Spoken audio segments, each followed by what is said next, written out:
창조적인 미래를 만드는 지식 강연 상상하라 이매진! 네, 반갑습니다. 이매진 진행을 맡은 김은웅입니다. 안녕하세요, 이종범입니다. 네.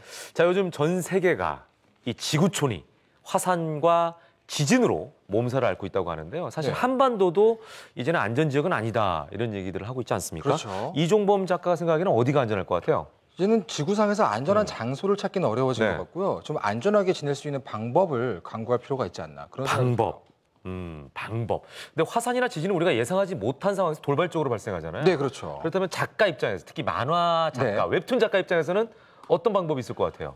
예전에 만화나 영화를 볼 때 항상 뭔가 지구상에 문제가 생기면 네. 동물들이 제일 먼저 발견했어요. 저는 반려동물과 살고 있기 때문에 네. 이 동물들, 새나 네. 제가 기르는 강아지 네. 이런 친구들이 뭔가 뭔가 평소와 다른 행동을 하면 네. 유심히 보지 않을까. 강아지가 갑자기 도망간다든지. 그렇죠. 그럼 쫓아가야 됩니까? 그럼 어떻게 해요? 뭔가 이렇게 남들과 다른 행동을 하면 일종의 네. 사인이라고 말하는 과학자들도 있다고 들었어요. 그러니까 그 동물들의 행동에 좀 유심히 살펴봐라. 네, 그렇죠. 그러면 좀 사인을 알아들을 수 있지 않을까요? 저 같은 경우는 확실한 방법이 있습니다. 뭔데요? 화산과 지진이 왜 발생하고 이걸 어떻게 우리가 대처해야 되는지 전문가들에게 물어보면 어떨까요? 자문을 구한다고요? 그렇죠. 좋네요. 그거. 전문가들에게. 그렇죠. 예, 여러분 아마 대충 감을 잡으셨을 것 같아요. 오늘 강연자들이 바로 그 전문가들이십니다. 두 분의 주인공 박수로 모시겠습니다. 어서 오십시오.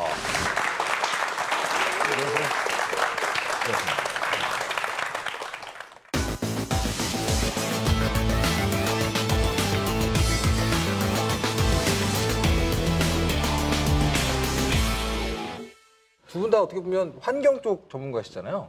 두 분 다 어떤 분야를 연구하고 네. 계신지 살짝 소개를 좀 부탁드릴게요. 네네.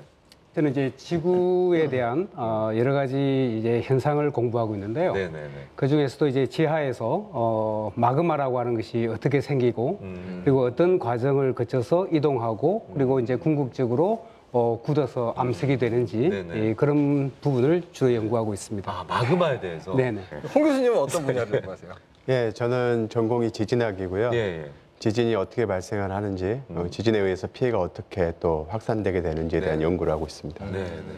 자, 오늘 두 분과 나눌 이야기가 화산과 지진에 대한 얘기입니다. 자, 이렇게 지각 변동이 심한 시기에 가장 궁금한 내용이 될 수도 있을 것 같은데요. 두 분과 함께하는 오늘 이매진, 먼저 주제부터 확인하겠습니다. 보여주시죠. 화산과 지진은 연결돼 있다라는 것이 이제 오늘의 주제입니다. 자, 화산과 지진이 연결됐다는 건 어떻게 알 수 있을까요? 네, 기본적으로 화산과 지진은 네네네. 근본 원인이 같습니다. 같아요. 네, 지구 내부는 굉장히 많은 열이 지구 초기부터 쌓여 있는데요. 네네. 이런 열은 지구 내부 안에 갇혀 있지만은 않고요. 네네. 지속적으로 외부로 배출되려고 하는데 예. 그 효과에 의해서 이 판구조 운동이 만들어지게 됩니다. 네. 이 판구조 운동이 만들어지게 되면은 판과 판이 충돌하게 되고 네. 이 충돌하는 데는 많은 힘이 쌓여서 지진이 발생을 합니다. 네. 그뿐만 아니라 또 판이 충돌한 후에 또 다른 판 밑으로 들어가게 되는데요. 네. 이때 이 판 내에 있는 물이 밖으로 또 나오면서 마그마를 만들게 되고 이 마그마가 또 분출해서 화산이 되는 겁니다. 그래서 기본적으로 화산과 지진은 판과 판이 충돌하는 곳에 많이 발달하게 됩니다. 그래서 상호 관련성이 아주 높다고 할 수 있습니다. 자, 그러면은 우리 좌 교수님께도 여쭤볼게요. 이런 지각 변동이 일어나는 이유는 뭔가요? 사실 지구 내부에서 네네. 굉장히 다양한 현상이 일어나는데요. 네. 궁극적으로는 이제 지구 내부에 끊임없이 운동하는 네네. 그런 움직임 때문에 위에 있는 판들이 이동을 해가는 것이고 네네. 또 경우에 따라서는 충돌하는 것이거든요. 예, 예. 따라서 이 지각 변동의 가장 큰 원인은 네. 우리 지구 아래에서의 끊임없는 운동이다. 이렇게 말씀드릴 수가 있겠네요. 네, 알겠습니다. 자, 화산과 지진에 대해서 좀 더 저희가 자세하게 살펴보도록 하겠습니다. 먼저 좌 교수님께서 화산에 관한 강연 준비하셨죠? 네, 네네. 화산이 무엇인가라는 부분부터 말씀드려 보겠습니다. 네, 여러분 박수로 청해보도록 하겠습니다.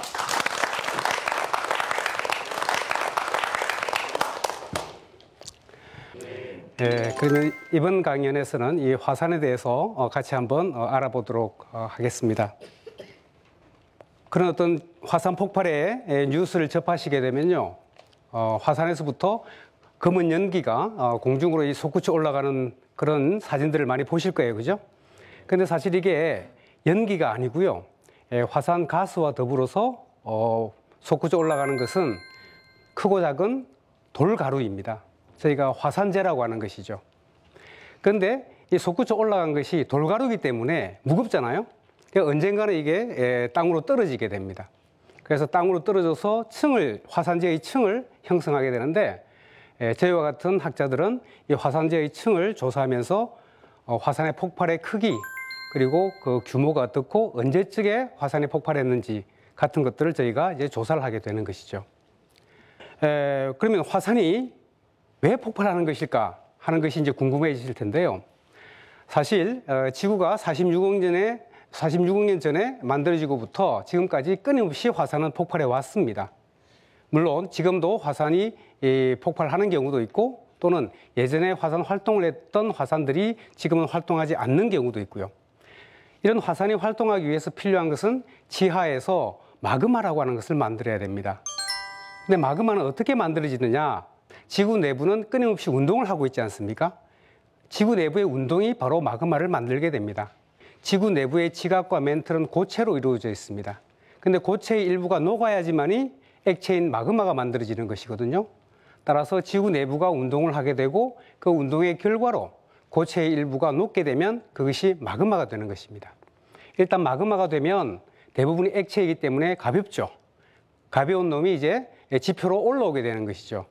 올라와서 지표 가까운 곳에 머물게 되면 이제 마그마만 이렇게 모여 있는 장소가 생기게 되는데요. 그 장소를 저희가 마그마 챔버, 마그마의 방이라고 부릅니다. 그러니까 이 마그마의 방에 있는 마그마가 지표로 흘러나오는 이런 활동이 바로 화산 활동이 되는 것이죠. 때로는 시뻘건 용암으로 흘러나오기도 하고요. 때로는 마그마의 방에 있는 기체들이 팽창하면서 폭발력을 가지게 되고, 폭발하게 되면 분출 기둥을 만들게 되는 것입니다. 자, 그러면 이런 마그마를 만드는 장소, 즉 화산 활동이 일어나는 장소가 지구 아무 데서나 일어날까요? 사실 그렇지가 않습니다. 지구 내부의 활발한 운동에 의해서 지각의 일부 또는 멘틀의 일부가 녹게 만드는 지역이 따로 있게 됩니다. 지금 빨간색으로 표시되어 있는 것이 현재 활동하고 있는 화산의 분포 지역인데요. 이 화산의 분포가 특정 지역에 모여 있지 않습니까? 그리고 이 모여 있는 곳을 자세히 보시면 태평양을 주위로 빙 둘러져 있죠. 이 지역을 저희가 불의 골이라고 이야기합니다. 즉 화산 활동이 빈번한 지역이라고 이야기를 합니다.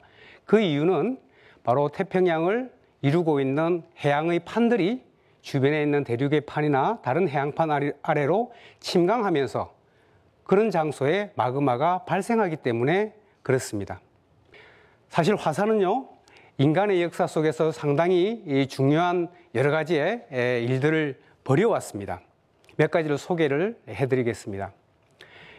지중해 동편에 있는 에게해에 이 산토리니 화산이라고 하는 것이 있습니다. 지금 그림을 보시면 동그란 마치 도너츠 형태로 생겼죠, 그죠?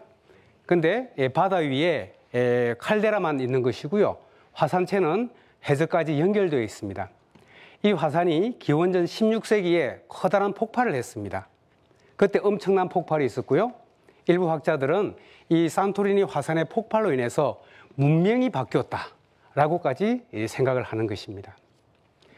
다음 화산은 굉장히 유명한 화산이에요. 영화로도 많이 제작되었죠. 베수비오입니다. 이탈리아 중서부 지역에 베수비오 화산이 있는데요. 서기 79년에 베수비오가 폭발했습니다.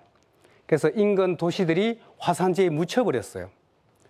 그리고 그 당시 주민들로 묻혔죠. 그래서 사람들이 화석화되어 있는 모습들도 가끔 보셨을 겁니다. 그리고 묻혀있던 주변의 도시들은 1600년대에 들어서서야 비로소 발굴되기 시작했습니다. 우리가 잘 알고 있는 폼페이도 1700년 중반이 되었어야 그 도시의 모습을 찾을 수가 있었거든요. 그리고 마지막으로 하나 더 보시게 되면 이제 탐보라 화산이라고 인도네시아의 화산입니다. 지구 역사상 가장 큰 화산 폭발 중에 하나였고요. 1815년에 화산이 폭발했는데요. 화산 폭발한 가스와 여러 가지 물질들이 지구를 덮어가지고요. 지구의 기온이 그 다음 해 1816년에 0.5도 이상 떨어졌습니다. 그래서 탐보라가 폭발했던 1815년 이듬해인 1816년에 지구에는 여름이 없었습니다. 그런 일들이 있었고요. 그럼 어떻게 이런 화산 폭발에 대한 예측을 할 수 있을까요? 엄청나게 어려운 일입니다. 왜냐하면 피해와 직결되기 때문에 바른 예측을 해야 되는데 제대로 할 수는 사실은 어렵고요. 몇 가지 전조 현상이 있습니다. 마그마가 지표에서 이제 분출하려고 올라오게 되면 활동을 하겠죠. 그렇게 될 때 지진 같은 것이 일어납니다. 이것이 화산성 지진인데요. 이 지진이 일어나게 되고 따라서 마그마가 올라오게 되니까 약간 화산체 자체가 들려 올라가는 윤기가 일어나기도 하고 뜨거운 것이 올라오기 때문에 지온이 지하의 온도가 올라가기도 합니다. 그리고 마그마 내에 있던 가스들이 이제 팽창하고 이제 밖으로 빠져나오려고 하다 보니까 많은 화산가스들이 방출하는데요. 이런 여러 가지의 전조 현상들을 지속적으로 모니터링을 해서 언제쯤 화산이 폭발할 것이다 하는 것을 예측을 하고 주민들에게 알려서 대피 준비를 하게 되는 것입니다. 이번 강의는 여기서 마치겠습니다. 감사합니다. 네. 좌용주 교수님의 화산 강연 잘 들었습니다. 네. 제가 아주 궁금했던 건데 화산으로 따로 분류가 되어 있는 산들은 우리가 익히 알고 있는 것들도 많잖아요. 그럼 그냥 보통 산에서도 화산처럼 폭발을 할 수 있는 가능성이 조금이라도 있는 건가요? 보통 산과 화산은 이제 다른 이유가 네네. 앞서 말씀드린 것처럼 화산이 되기 위해서는 지하에서 이제 마그마를 만들어야 됩니다. 네네. 네네. 그러니까 마그마를 만드는 장소가 특정 지역이 따로 있는 거거든요. 그러니까 일반적으로 이제 우리가 높은 산이다라고 해서 저 산도 언젠가 화산이 될 수 있느냐? 그것은 그 지하에 마그마를 만든 장소가 있느냐에 따라서 달라지게 됩니다. 그냥 산의 경우는 보통 마그마가 있는 공간이 없겠네요, 그러면. 그렇죠. 가끔가다 제가 심해에 관련된 다큐멘터리를 보면 네. 심해에는 산이 아니고 그냥 바닥인데도 거기에서 막 뜨거운 물이나 마그마 같은 것이 나오는 것들을 제가 봤거든요. 네. 그렇다면 굳이 산 형태가 아니더라도 지상. 화산 폭발 같은 것들이 그냥 일반적인 지형에서도 가능한 것인가 아닌가 그런 생각이 들더라고요. 해저 화산의 경우는 뭐 몇 종류가 있긴 한데요. 네. 예, 예. 아마 이제 그 화면에서 보셨던 것은 보통 저희가 이제 해양에 가면 바다에 가면 이제 해양 지각이 있고요. 네. 그리고 이제 해양 지각이 만들어지는 장소가 있습니다. 해령이라고 하는데요. 네. 그 해령이라고 하는 장소에서 마그마가 만들어지고 이제 뜨거운 물이 뿜어져 나오는 모습을 보셨을 거예요. 그 해령이라는 장소 아래에 바로 마그마의 방이 있습니다. 아, 그 깊게 파여진 거기 말씀하시는 거죠? 네네. 계곡같이 생긴. 네. 그러면 바다에서 만약에 화산이 폭발하게 되면 마그마가 분출되면 지상보다는 덜 위험한가요? 물이 있으니까 온도를 낮춰줄 거 아니에요? 그건 꼭 그렇지는 않습니다. 그러진 않아요? 예, 그렇지는 않습니다. 그러니까 바다 해수면 약간 아래에 있는 네. 화산들도 종종 분출하거든요. 예. 그러면 뜨거운 열에 의해 가지고 물들이 기화될 거 아닙니까, 그죠? 예. 그러면 그 기화된 부분에 의해 가지고 훨씬 더 큰 분출을 할 수도 있습니다. 자, 혹시 궁금한 게 있으시면 지금 얘기해 주세요. 네. 나와주시죠. 일단 본인 소개 좀 부탁드릴게요. 홍익대학교에서 온 이다혜라고 하는데요. 네, 다혜 씨. 네. 자, 뭐가 궁금하세요? 네, 생명체 이상 징후에 대해서 궁금한데요. 네. 그러니까 뭐 예를 들어서 뭐 새가 없어진다거나 뭐 쥐가 사라진다거나 하는 게 혹시 있는지 궁금해서. 아, 화산이 일어나기 전에 네. 전조현상으로? 생명체, 네, 네. 예, 전조현상 중에 사실은 이제 그 과학자들이 그런 생물들의 이상 움직임에 대해 가지고서 뭐 관측을 하시는 분도 물론 계실 텐데 분명히 있지 않을까 싶어요. 네. 왜냐 그러면 첫 번째로 이제 그 지하에서의 땅의 진동이 있을 수가 있고요. 네. 그다음에 이제 지하의 온도가 바뀌지 않습니까? 네. 그런 여러 가지가 이 서식 환경의 변화를 가지고 오게 되죠. 그렇다면 분명히 화산 주변에 사는 생명체들도 충분히 감지하리라고 생각을 합니다. 알겠습니다. 질문 고맙습니다. 감사합니다. 부탁드릴게요. 네. 자, 이번에는 홍태경 교수님의 지진에 대한 강의를 좀 들어보도록 하겠습니다. 어떤 강의 준비하셨죠? 예, 지진이 발생하는 원인하고 네. 역사 속에서 어떤 지진들이 있는지 한번 살펴보겠습니다. 네. 박수 부탁드리겠습니다. 예, 제가 오늘 말씀드릴 내용은요, 지진이 어떻게 발생하게 되고 지진이 발생해서 어떤 결과들이 있었는지 살펴보겠습니다. 지구는 굉장히 뜨거운 열로 가득 차 있습니다. 이 뜨거운 열은 기본적으로 밖으로 배출되려고 하는 성질이 강해서요. 이 뜨거운 열들은 지표로 끊임없이 전달이 됩니다. 그로 인해서 지구 내부에서는 멘틀 대류라고 하는 거대한 열 순환이 있고요. 지표에서는 그 결과로 판이라고 하는 이 작은 지각판들이 끊임없이 이동을 하게 됩니다. 그 결과로 판과 판이 서로 부딪히는 곳이 있는데 이것을 우리가 판의 경계부라고 합니다. 충돌대라고 하고요. 가까운 곳은 바로 일본 열도 앞바다가 바로 판의 경계부가 되겠습니다. 이런 곳에서는 많은 힘들이 쌓이게 되고 그 결과로 지진이 발생하고 있습니다. 예, 그런데 이 지진들은 어떤 특징이 있냐면요. 발생한 곳에서 지속적으로 발생하는 특징이 있습니다. 중국 일원에서 발생하는 지진의 위치를 이 회색 점들로 표시하고 있는데요. 이 지진이 발생하는 곳이 굉장히 일관성 있게 특정한 곳에 계속 그림이 그려져 있는 걸 알 수 있습니다. 이것이 의미하는 바가 무엇이냐면요. 지진은 발생한 곳에서 발생한다는 의미입니다. 그 이유는 뭐냐면 우리가 판의 경계부로부터 끊임없이 에너지가 전달이 되고 그 에너지는 이 지각 내에서 계속 누적이 됩니다. 그리고 어느 일정한 수준이 돼서 땅이 못 견디는 순간에 부서지는 것이 곧 지진인데요. 이때 부서지기 가장 쉬운 곳이 과거에 이미 부서졌던 곳이 가장 부서지기 쉬운 곳입니다. 그러므로 우리가 그런 곳을 단층이라고 하는데요. 이 단층을 중심으로 해서 지속적으로 반복적으로 지진이 발생하게 됩니다. 그래서 그 결과로 전 세계 곳곳에서 지진이 발생을 하게 되는데요. 그 가운데서 지진이 특히 밀집되어 있는 곳이 앞서 말씀드린 바와 같이 판의 경계부입니다. 이 판의 경계부가 바로 판이 충돌하는 곳인데 지금 그림에서 나타나는 색깔로 칠해진 점들이 바로 지진의 위치입니다. 이제 깊이, 발생하는 깊이는 지표에서부터 지하 600km까지 굉장히 다양하게 발생을 하게 되는데요. 규모가 굉장히 큰 지진들이 있어서 지금까지 1900년 이후로 지진 관측이 공식적으로 시작된 이래 가장 큰 지진 규모는 규모 9.5로서 굉장히 강력한 지진들이 발생한 바 있습니다. 그러면 이제 그간에 발생했던 지진들을 좀 살펴보면요. 1900년 이후로 우리가 지진을 측정하게 되고 지진 규모를 공식적으로 측정을 하게 되는데 그 자료 가운데 인류가 겪었던 가장 큰 피해는 바로 중국 탕산에서 1976년도에 발생한 이 지진입니다. 규모가 7.5 정도밖에 안 됐는데요. 공식적인 기록으로는 25만 명이 죽었다고 나왔지만은 비공식 기록에 의하면 65만 명이 사망한 걸로 알려져 있습니다. 이 중국 탕산 이 지역에서는 인구가 당시 한 80만 명 정도로 추정하는데요. 인구의 대부분이 목숨을 잃었다고 할 수 있습니다.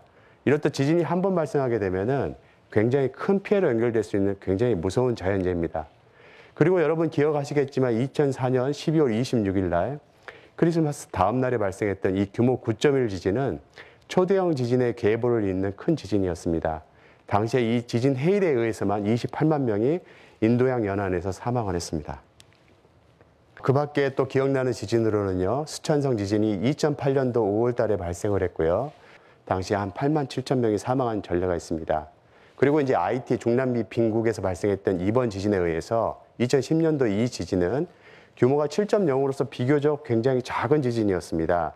그럼에도 불구하고 31만 명이나 되는 사람들이 사망을 했는데요.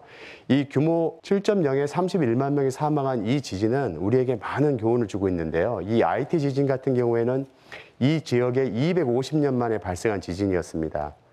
그러니까 이 지역에 만약에 규모가 굉장히 큰 지진들이 빈발했다면 이곳은 지진에 대한 대비가 굉장히 잘 돼 있었을 겁니다.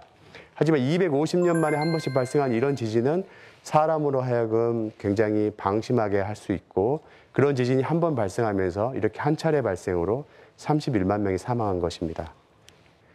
그 밖에 이제 동일본 대지진이 2011년도에 있었고요. 규모 9.0이라는 큰 지진이 발생했는데 다행스러운 것은 건물 붕괴로 사망한 것이 아니고 지진 해일에 의해서 약 2만 명이 사망한 바 있습니다. 물론 2만 명이 굉장히 큰 숫자지만 이 규모 9.0이라는 거대한 지진에 의해서 건물 붕괴가 이루어졌다면 더 많은 사람들이 사망을 했을 텐데 일본은 이 지진이 빈발하는 국가고 지진에 대한 대비가 잘 돼 있다 보니까 건물 붕괴에 의해서는 사망하지 않았습니다. 근데 예상치 못한 이 지진 해일로 많은 사람들이 익사하는 일이 발생했습니다. 그런데 이 동일본 대지진은 우리에게 이제 큰 교훈을 주는데요. 이 동일본 대지진 같은 경우에 이 동일본 대지진이 알려져 있기로는 약 1000년 만에 발생한 지진으로 알려져 있습니다.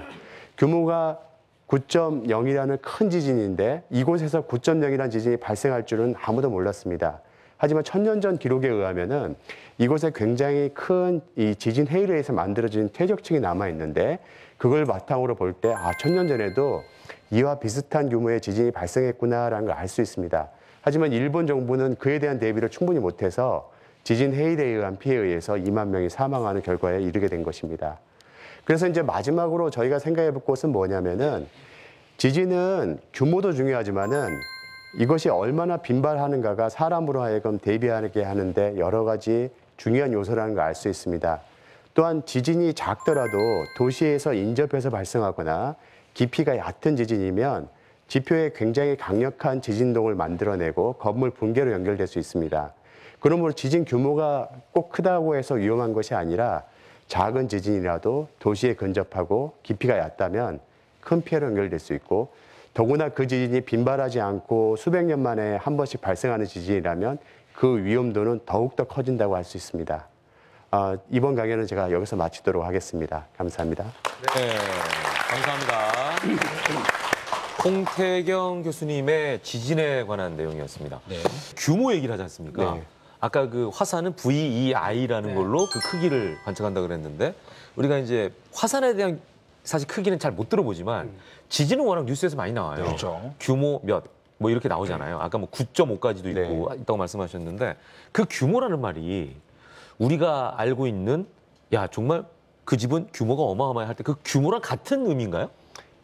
그 규모는 영어로 하면 우리가 매그니튜드라고 하는데요. 예. 쉽게 얘기하면 강도입니다. 볼륨을 나타내는 말이 아니고요. 예. 강도를 스트렝스를 나타내는 말이거든요. 예, 힘. 네, 힘입니다. 그래서 기본적으로 그 규모라는 것은 지진이 발생했을 때 방출되는 에너지의 총합으로 계산을 하게 됩니다. 그 우리가 얘기하는 그 규모가 어마어마한 건 그 모양새잖아요. 그렇죠. 그건 다른 예, 개념이에요. 그러니까 그거는 부피나 볼륨을 따지는 예. 개념이지만 예. 여기서는 에너지의 힘을 힘. 따지는 개념이 되겠습니다. 규모 7.59 이렇게 하면 되게 크다는 건 감이 오는데 네. 규모 1 이러면 어느 정도예요?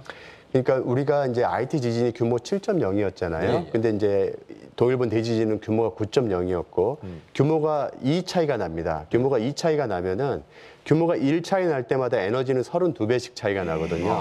그래서 규모 2 차이가 나면 32 64 배예요? 곱하기 32가 돼가지고요. 32 곱하기 32. 예, 거의 1000배 차이가 나거든요. 그러니까 거꾸로 이렇게 해나가게 되면은 규모 7과 5가 또 1000배 작은 게 규모 그렇죠. 5가 되거든요. 또 그런 식으로 규모 3, 1 이런 식으로 내려가게 되는 거죠. 그러니까 규모 1은 여러분이 거의 피해를 못 보게 되는 거고요. 못 느끼나요? 그거? 네, 일반적으로 사람들이 느끼는 지진 규모는 한 규모 한 3 정도로 알려져 있습니다. 자, 혹시 궁금한 게 있으십니까? 한번 나와 주시죠. 먼저 손 드신 분. 일단 본인 소개 좀 부탁드릴게요. 네, 이름은 김동수입니다. 김동수 씨. 네. 네. 자, 어떤 게 궁금하세요?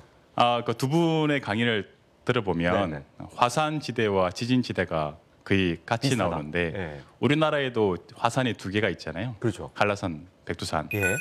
거의 휴화산인데 네.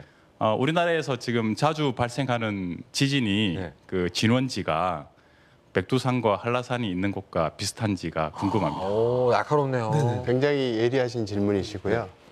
우리나라 이따가 이제 보여드리겠지만 지진이 빈발하는 곳 중에 하나가 바로 제주도 이론입니다. 네, 제주도 이론에서 발생하는 이 많은 지진에 대해서 여러 가지 학설이 있는데 현재까지는 우리가 그 정확한 이유를 판단 못하고 있긴 한데요. 네. 우리가 단지 이렇게는 해석을 하고 있는데요. 필리핀판은 일본 열도 남쪽에서 굉장히 빠른 속도로 여전히 충돌하고 있고 그 힘이 이 한반도 쪽으로 계속적으로 전달이 되어 오고 있는데요. 과거에 이 제주도 이론에서 화산 활동으로 만들어진 많은 구조가 있거든요. 지각 구조가 있는데 그것이 이제 약화된 구조가 일부 존재할 거라고 생각을 하게 되고 그 힘이 태평양 필리핀판에서 몰려온 힘들이 그 구조를 통해서 지진이 발생하는 게 아닌가라고 추정을 하고 있습니다. 백두산 같은 경우에는 이 백두산 분화와 연관해서 화산성 지진이 급증하는 현상들이 2006년도에 많이 관측이 됐습니다. 최근 들어서는 다시 이 지진 활동도가 줄고 있는데요. 이것은 이제 마그마 방이 커지고 작아짐에 따라서 주변에 압력을 주고 안 주고에 따라서 지진이 발생하고 안 발생하고 하는 현상들이 연동이 되기 때문에 그래서 이제 아까도 이제 나왔던 얘기처럼 이 화산 활동이 가속화될 때 전조 현상으로 우리가 지진 활동도를 또 보기도 하거든요. 그러니까 그럴 때만 관측이 되고 일반적으로 백두산 주변에서는 큰 지진이라고 하는 것들이 잘 관측되지 않습니다. 그러면은 교수님, 지진이 먼저 일어난 다음에 화산이 분출될 수도 있고 네. 화산 때문에 지진이 발생할 수도 있는 건가요? 네, 굉장히 좋은 지적인데요.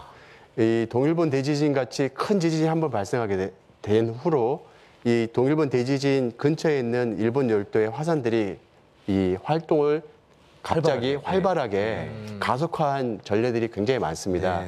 하지만 이제 화산이 분화할 때 또 아까 말씀드린 것처럼 지진이 발생하기도 하지만 그때 분화할 때 발생하는 지진들은 규모가 작습니다. 규모가 뭐 1 아니면 그거보다 더 작은 지진들이고요.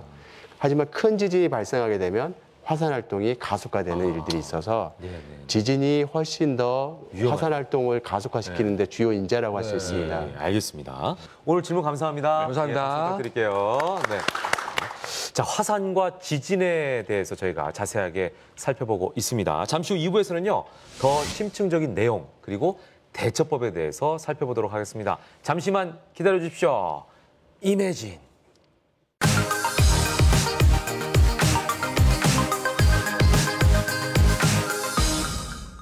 마술은 과학이다. 그리고 과학의 발달은 마술의 발달을 가져왔다. 그야말로 마술 같은 과학을 보여줄 수가 있게 되는 것인데요.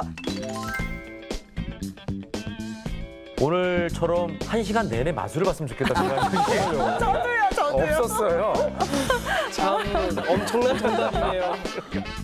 창조적인 미래를 만드는 지식 강연 이매진 함께하고 있습니다. 자, 이번에는 더 재미있고 더 흥미진진한 2부 진행해 보도록 하겠습니다. 먼저 주제 확인하시죠. 초강력 화산과 지진이 온다. 아, 굉장히 무서운 주제인데요. 그러게요. 이번 주제는. 예. 자, 최근 화산 폭발이 심상치 않게 일어나고 네. 있다는 거죠. 네네. 예. 어떤 경우가 있죠? 뭐 아시다시피 네네. 몇 년 전부터 계속해서 이제 화산이 폭발해서 인간 사회에 어떤 네. 경제적인 영향을 미친다. 네네. 그런 이야기들도 이제 빈번히 나오고 있고요. 네네. 그다음에 이제 최근에 특히 일본에서 아주 빈번하게 이제 화산 폭발이 지금 소식이 들리고 있죠.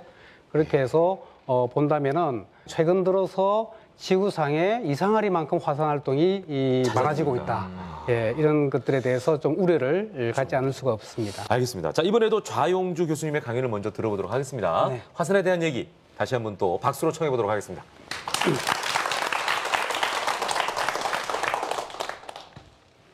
과거 지구 46억년의 역사 속에서 지구에 살던 생명체들이 갑자기 멸종했던 사건이 한 5차례 정도 있었다라고 이제 알려져 있는데요.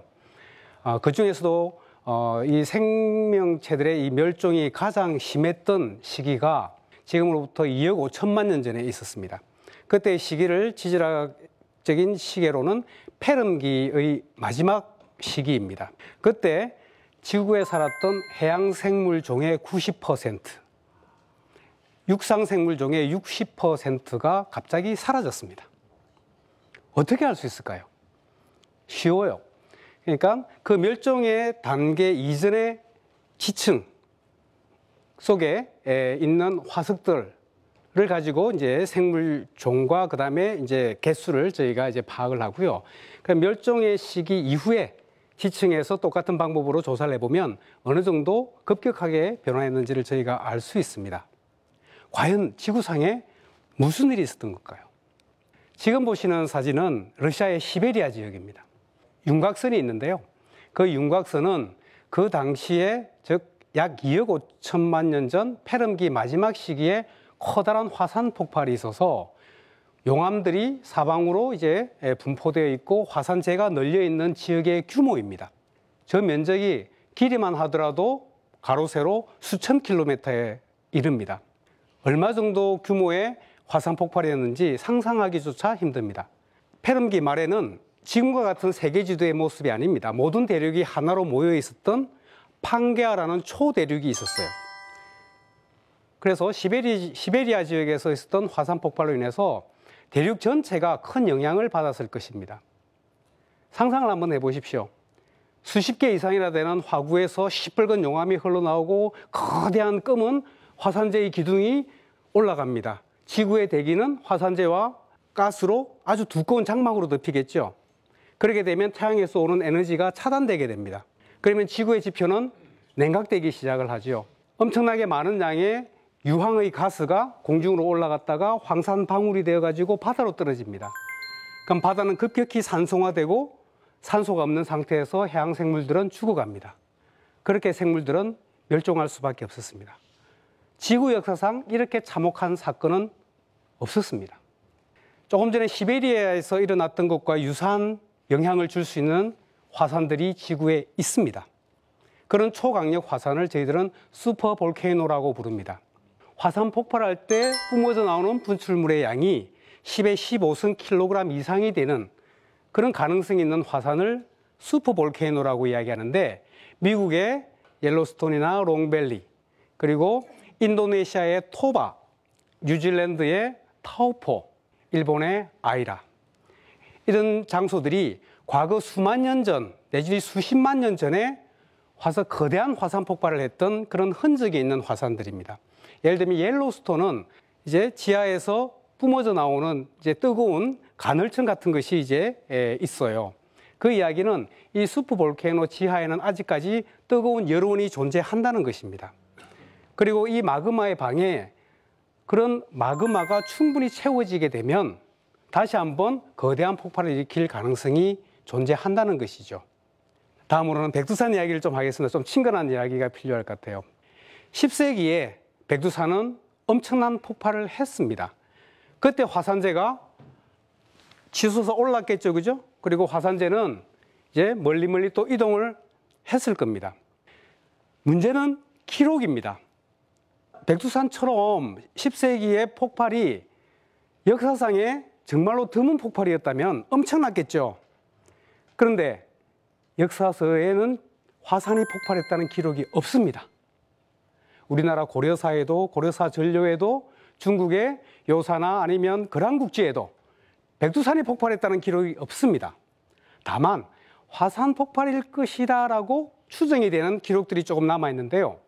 고려사에는 946년의 기록입니다. 하늘에서 북소리가 나가지고 죄인을 사면했다는 기록이 있고, 일본의 고서에는 하얀색의 재가 눈처럼 떨어졌다, 또는 공중에서 엄청난 소리가 들렸다라고 하는 기록이 있습니다. 과연 이게 뭘지, 하늘의 북소리는 날씨가 나빠가지고 천둥치는 소리였을까요? 아니면 밤에 내린 하얀색 재는 무엇이었을까요? 이 부분에 대해서 우리가 살펴보려고 그러면 조금 더 정확한 기록이 남아있는 1815년 탐보라를 살펴볼 필요가 있습니다. 탐보라 화산을 조사한 과학자들은 어떤 사실을 알아냈느냐? 탐보라 화산이 터졌을 때 폭발 소리가 무려 2000km 이상의 지역에서도 들렸답니다. 백두산에서 당시 고려의 수도나 일본까지의 거리는 1000km, 많이 잡아봐야 수백 킬로에서 1000km밖에 되지 않습니다. 충분히 들렸습니다. 그리고 탐보라의 화산재는 탐보라에서부터 1300km에 이르는 지역까지도 덮였습니다. 백두산의 화산재가 동해를 건너서 일본에까지 가서 쌓이는 것은 아무런 문제가 없습니다. 문제는 백두산이 언제 다시 폭발할 것인가? 백두산은 활화산입니다. 활화산이라고 하는 것은 언젠가 분명히 다시 폭발한다라고 하는 전제를 깔고 있습니다. 문제는 언제 폭발하느냐, 그리고 어느 정도 크기로 폭발하느냐 하는 것인데 정확한 예측이 어렵습니다. 그래서 지금 우리나라 정부와 중국 정부 쪽에서는 양측의 과학자들이 모여서 백두산 주변을 열심히 조사하고, 그리고 언젠가 조만간에 백두산 주변 지역에 구멍을 파서 시추를 해서 조사를 할 생각을 가지고 있습니다. 화산재해는 비록 우리나라에서 화산이 폭발하지 않더라도 말씀드린 것처럼 다른 지역에서 폭발하더라도 엄청난 피해를 우리도 입을 수가 있죠. 그런 인식이 필요합니다. 그리고 그런 인식 하에 국가적인 대책도 수립되어야 할 것으로 생각을 합니다. 제 강의는 이것으로 마치겠습니다. 감사합니다. 네. 우리 좌용주 교수님의 강연을 듣고 나니까 네. 심각하다는 생각이 좀 들거든요. 근데 저는 궁금한 게요. 우리가 물을 끓이면 네. 불을 꺼버리면 물이 식잖아요. 네. 근데 이 지구 내부에 있는 그 액체 있지 않습니까? 네. 마그마. 네. 거기도 어떤 에너지원이 있길래 얘네는 더 뜨거워지고 옆에를 녹이는 거죠? 그게 식으면 될 텐데. 사실은 지구 내부에 에너지가 축적될 수 있었던 것은 사실은 46억 년 전 지구가 탄생하던 시기부터 가지고 있었던 에너지가 처음 에너지고요. 네. 그 다음에 이제 지구에서 이제 물질들이 재배치가 됩니다. 재배치가 된다고 하는 것은 지구 46억 년 전의 모습이라고 하는 것은 완전히 녹은 상태였고요. 이게 식어가면서 이제 무거운 것이 가라앉고 가벼운 것이 떠오르면서 그런 어떤 위치 에너지가 다시 열 에너지로 바뀐 게 있고요. 그리고 지금까지 지구 내부가 따뜻할 수 있는 이유는 방사성 에너지가 있습니다. 방사능 붕괴를 해가지고 에너지를 만들어내는 원소들이 지구 내부에 있는데 그런 방사능 붕괴에 의한 에너지가 계속 축적되고 있기 때문에 다른 행성들처럼 식은 행성이 아니고 계속 아직까지 움직이는. 이 지구 내부가 뜨거운 상태로 있는 행성으로 되어 있는 것이죠. 예, 그러니까 우리가 뭐 해결료를 이렇게 서로 네, 부딪혀가지고 에너지를 네. 발산시키듯이 네. 여기도 계속 그런 게 일어나고 있는 예, 거네요. 붕괴가 끊임없이. 계속 일어나고 있죠. 네. 그리고 사실 1보다 작은 정도 마이너스 이런 작은 지진들은 한국에서도 네. 계속해서 끊임없이 뭐 일어나고 있겠네요. 그럼요. 우리나라에서도 굉장히 많은 지진들이 발생하고 있고요. 그러니까 그게 이제 저는 궁금한 거예요. 왜냐면 우리나라는 안전지대라고 네. 많이들 알고 있었고 지진에 대해서는 그리고 아까 말씀하신 대로 지진은 일어나는 데서만 일어난다. 네. 반복적이고 주기적이다. 네. 라고 말씀하셨는데 왜 한반도도 이제는 안전지역이 아니다라는 얘기를 하는 거죠? 그게 왜 그러냐면 우리가 지금까지 지진 안전지대라고 했던 그 환상이 어디서부터 왔냐면요. 네. 우리나라는 1978년부터 지진 관측이 공식적으로 기상청에 의해서 시작이 됐습니다. 얼마 안 됐네요. 굉장히 짧은 기록이거든요. 한 40년에 가까운 그 역사인데요. 네, 그걸 가지고 보면은 한반도에서 매년 발생하는 지진 빈도가 규모 3 이상을 놓고 보면 한 10회 남짓 정도밖에 안 되거든요. 40년이니까. 아까 어떤 지진은 1000년 만에 일어났는데. 예, 근데 이제 문제는 그렇게 짧은 기간 동안에 그 특정 지역에서 발생할 수 있는 지진 잠재력을 평가하기에는 그 기간이 너무 짧습니다. 그러니까 1000년이나 2000년 만에 발생하는 지진들을 한 40년 기록만으로 평가하기에는 어려움이 있거든요. 예. 오래 지켜봐야 알 수 있는 거죠. 그렇죠. 그래서 제가 다음 발표에서 보여드릴 거는 한반도에서 과거에 발생했던 큰 지진들을 보면서 한반도에 어떤 지진에 대한 위험성에 대해 있는지 또 이따 말씀을 드리도록 하겠습니다. 야 예고까지 해주셨어요. 그러게요. 굉장히 궁금하다, 요거. 그죠? 알겠습니다. 자, 그럼 홍 교수님 강연을 좀 듣도록 하겠습니다. 박수 부탁드릴게요. 이번에는 제가 지금 인류 역사상 발생했던 초대형 지진이라고 하는 것들이 어떤 것들이 있었고 어떤 특징이 있고 한반도는 과연 지진으로부터 안전한지 살펴보겠습니다. 지금 표의 아래쪽 표를 보시게 되면은 이 가로축이 연도를 나타내고요. 세로축이 규모를 나타내는데 규모 8.5 이상의 지진을 초대형 지진이라고 명명을 하고 있습니다. 이 1960년대를 끝으로 해서 8.5 이상의 지진들이 관측이 되지 않았습니다. 이게 1970년대, 80년대, 90년대 없다가 2004년 12월 26일 수마트라 대지진을 기해서 또다시 나타나고 있습니다. 근데 여기서 나타나는 시간적인 변화를 보시면은 이 규모 8.5 이상의 초대형 지진들이 50년대, 60년대를 밀집해서 발생을 하고 그 다음에 없다가 2004년 이후로 지금까지 한 7차례 또 연속적으로 발생을 하고 있거든요. 그럼 과연 이 초대형 지진들은 왜 좀 시간적으로 좀 고르게 퍼져 있지 않고 왜 특정한 시간대에 뭉쳐서 발생할까? 이게 굉장히 과학적으로 큰 난제였습니다. 근데 그 이유는 이런 초대형 지진들은 수마트라 대지진 같은 경우에는요. 규모가 9.1 지진이었는데 당시 인도양 연안에서 발생을 하면서 1200km나 되는 아주 큰 거리의 단층이 500초 만에 다 부서지는 일이 벌어졌습니다. 한반도만한 거리가 10분도 안 되는 시간 동안 한꺼번에 쪼개진 거죠. 그렇게 막대한 단층이 발생하게 되면은 지구 전체적으로 그 풀린 힘에 의해서 지구는 몸살을 앓게 됩니다. 그리고 지구 안에 또 다르게 많이 쌓여있던 힘들을 다시 가속화시키게 되고 또 다른 초대형 지진들을 연거푸 발생시킨다고 하는 것이 과학자들의 설명입니다. 근데 이 초대형 지진들은 또다시 무서운 이유 중에 하나가요. 아까 봤던 것처럼 판과 팔이 충돌하는 곳은 바로 해안가입니다. 이렇게 해안가에서는 큰 초대형 지진이 발생하게 되면은 그 해저 아래서 발생하게 될 때 순간적으로 막대한 물을 걷어 올리면서 지진 해일을 동반하게 됩니다. 이런 지진 해일은 해안가와 굉장히 가까운 곳에서 발생하는 이런 초대형 지진 효과에 의해서 해안가로 빠르게 굉장히 높은 파고를 가지고 밀어닥치게 되고요. 동일본 대지진 같은 경우에는 최고 파고가 약 30여 미터나 되는 큰 지진 해일이 해안가에 밀어닥친 전례가 있습니다. 이 초대형 지진에 의해서 발생하는 지진 해일은 굉장히 큰 피해를 일으키는데요. 이것은 2004년 12월 26일 날 수마트라 섬에서 발생한 지진 해일을 계산한 결과입니다. 이 보시면 인도양을 가로질러서 이 아프리카까지 이 지진 해일이 전파가 되고 실제로 아프리카 연안에서는 약 12시간 후에 이 지진 해일이 도착하게 되는데 그곳에서도 많은 인명피해가 발생하게 됐습니다.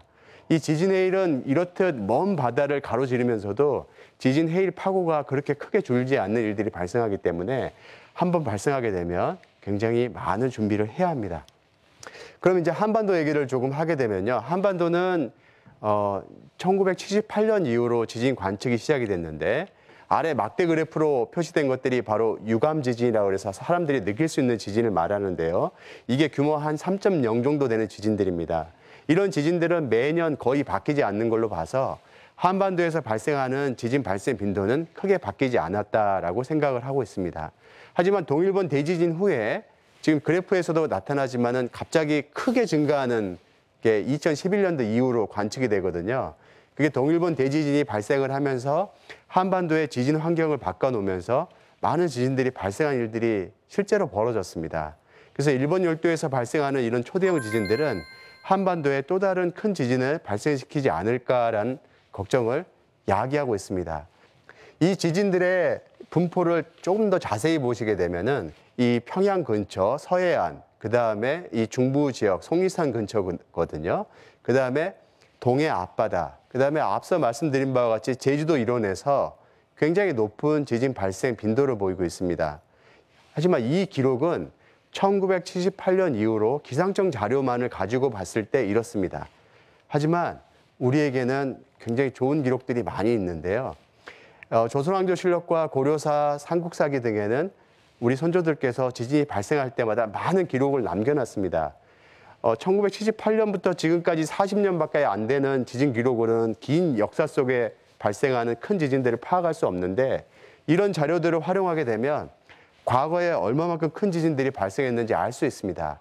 이 기록은 조선왕조실록에 기록된 기록인데요. 명종 1년에 발생한 기록입니다. 진도로 따지자면 약 8에 해당하는 굉장히 강력한 지진이 발생을 했는데 이 기록이 고스란히 남아 있습니다. 이뿐만 아니라 수백여 회에 이르는 큰 지진들이 조선왕조실록 기록에 남아 있습니다. 이를 바탕으로 해서 과학자들은 이 역사 속에서 발생했던 한반도 속에 발생한 지진들을 위치를 추정할 수가 있었는데요. 왼쪽 그림은 1978년 이후로 지진계에 기록된 지진 분포고요. 오른쪽 그림은 바로 조선왕조실록 등에 기록된 그곳에서 관측되는 지진들의 분포 기록입니다. 분포는 거의 유사하지만 한 가지 특징적인 점이 있습니다. 오른쪽 그림을 보시게 되면 바로 우리가 수도권 서울이라고 하는 한성 주변에 굉장히 많은 지진들이 발생한 걸 알 수 있습니다. 그것은 1978년 이후로 지금까지 40년 동안은 우리가 서울 이 수도권에서는 많은 지진들이 실제로 발생하지 않았지만 역사 속에서는 굉장히 많이 발생했다는 얘기고요. 수도권은 비록 짧은 기간 동안에는 지진이 발생하지 않는 것처럼 보일지 모르지만 긴 시간으로 놓고 보면 큰 지진들이 상당히 많았다는 것을 의미하고 이 지진들은 자주 발생하지 않을지 몰라도 긴 재래 시간을 가지고 한 번씩 발생하게 되고 한 번 발생하면 큰 피해를 일으킬 수 있다는 의미입니다. 한반도는 이 지진뿐만 아니라 지진 해일로도 굉장히 큰 위험성이 있는데요. 일본 서쪽 해안에서 발생하는 이 역단층 지진들이 실제로 우리 최근에까지도 이 동해안에 큰 지진 해일 피해를 남긴 사례가 여러 차례 남아 있습니다. 1983년도에 발생했던 일본 서쪽해에서 발생했던 지진에 의해서 강원도 삼척시 이모난 근처에서는 굉장히 큰 지진 해일이 밀려와서 많은 재산 피해를 본 바가 있습니다. 그러면 우리가 할 수 있는 것들이 뭘까 이제 생각해 볼 수 있는데요. 사실 지진은 현재 시점에서 우리가 예지하는 것은 불가능합니다. 가장 효과적으로 할 수 있는 방법은 지진이 발생했을 때 신속하게 그 정보를 전파해서 지진 피해를 최소화하는 것이 현대적인 방법에서 가장 효과적인 방법으로 생각하고 있고요. 지금 기상청을 중심으로 이런 방향으로 계속 나아가고 있는 상황이라고 할 수 있습니다. 제 강연은 여기서 마치도록 하겠습니다. 네. 홍태경 교수님의 강연이었습니다. 지진 얘기를 들으니까 네. 머릿속에 지진이 일어나네요. 네. 굉장히 심각하다, 이 지진도. 근데 우리 선조들은요, 화산보다는 지진에 대해서는 좀 더 많이 기록을 했고 알고 있네요. 그만큼 화산보다는 지진이 잦았다는 의미일까요? 그렇죠. 그죠? 네. 이 지진이 발생하게 되면은 신하들의 태도와 왕의 태도가 상당히 좀 주의 깊게 볼 만한 부분이 있는데요. 네네. 왕이 정치를 잘못해서 하늘이 노했다라고 표현이 많이 남아 있습니다. 그러니까 이것들이 그냥 자연현상으로 받아들이기보다는 이게 사람들이 정치를 잘못해서 하늘이 노한 어떤 현상으로 받아들이기 때문에 오히려 더 선정하는데 오히려 더 긍정적인 효과로 작용하지 않았나라는 생각도 있습니다. 자, 궁금한 게 있으시면 질문해 주시기 바랍니다. 네, 뒤쪽에.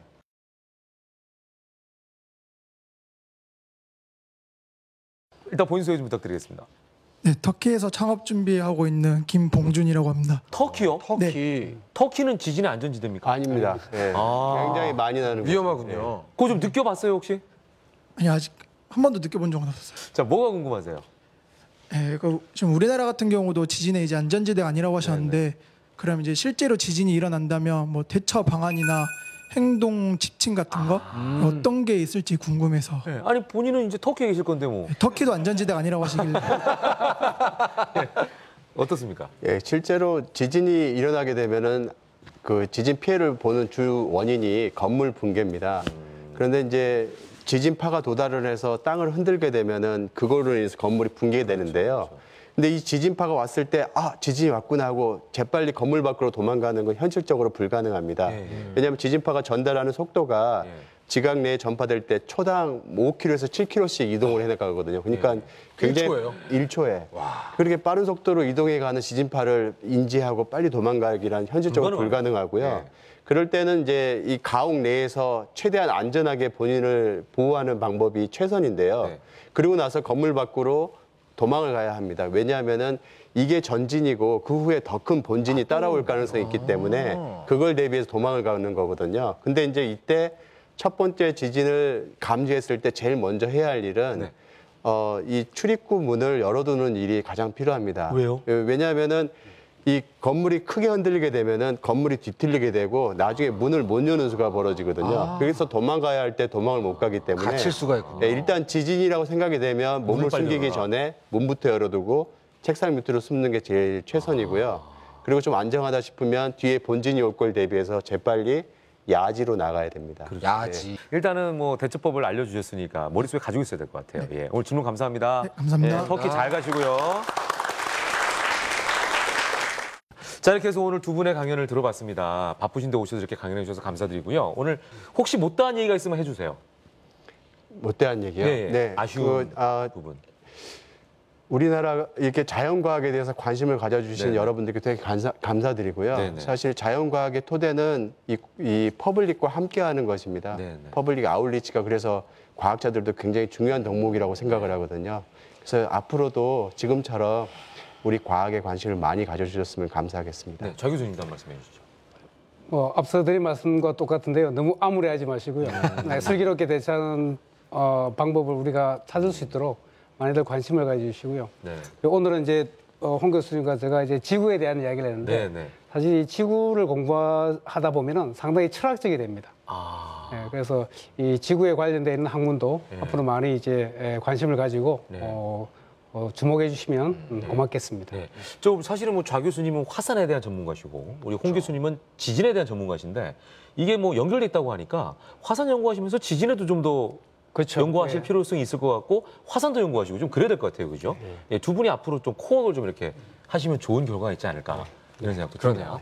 자, 오늘 함께해 주신 좌 교수님 그리고 홍 교수님께 감사의 박수 부탁드리겠습니다. 고맙습니다. 네. 안녕히 가십시오. 고맙습니다. 네.